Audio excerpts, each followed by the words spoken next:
आपका है। आने वाला समय इसके लिए आपकी आराधना करेगा।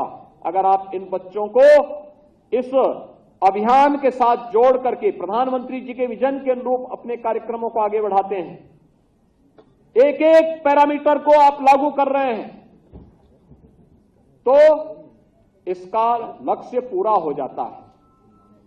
हमारा प्रयास होना चाहिए आंगनवाड़ी केंद्र, बाल वाटिका भी बने और वहां पर हम लोग एक किचन गार्डन की भी व्यवस्था करें। व्यवस्था हो, हमें उस प्रकार की व्यवस्थाएं करनी पड़ेंगी। हम उस अभियान के साथ जुड़ें, एक मॉडल बना के देखें।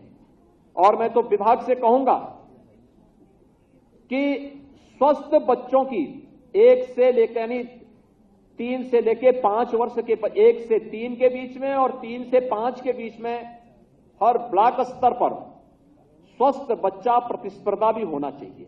कौन बच्चा स्वस्थ है, स्वास्थ्य के मानक क्या हो सकते हैं, स्वास्थ्य विभाग के साथ बातचीत करते हुए और फिर उसकी प्रतिस्पर्धा होनी चाहिए। जहां स्वस्थ बच्चे हो, जिस परिवार में हो, उस परिवार की माता को भी और उससे जुड़ी हुई आंगनबाड़ी को भी सम्मान दीजिए। आप अलग से उसको इंसेंटिव दीजिए, उसको आगे बढ़ाइए, प्रोत्साहन करिए। साल में 2 बार इस कार्यक्रम को करिए, या नहीं तो इस जो प्रधानमंत्री जी ने सितंबर मास को पोषण मास के रूप में, राष्ट्रीय पोषण मास के रूप में आगे बढ़ाया है, इसी मास में इस प्रतियोगिता को करवा करके उन्हें सम्मानित करने का काम करना चाहिए।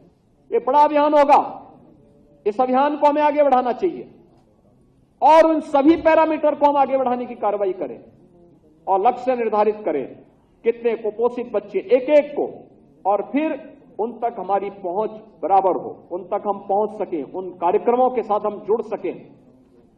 अगर एक कार्यक्रम होगा तो राष्ट्रीय कार्यक्रम होगा, विकसित भारत की संकल्पना को साकार करने का कार्यक्रम होगा।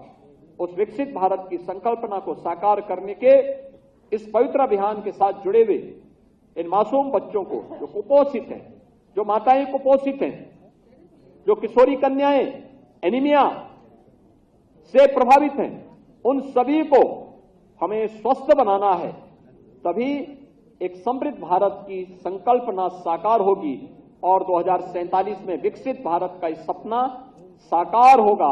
और विकसित भारत का सपना साकार होने का मतलब हर चेहरे पर खुशहाली होगी, हर चेहरे पर खुशहाली होगी।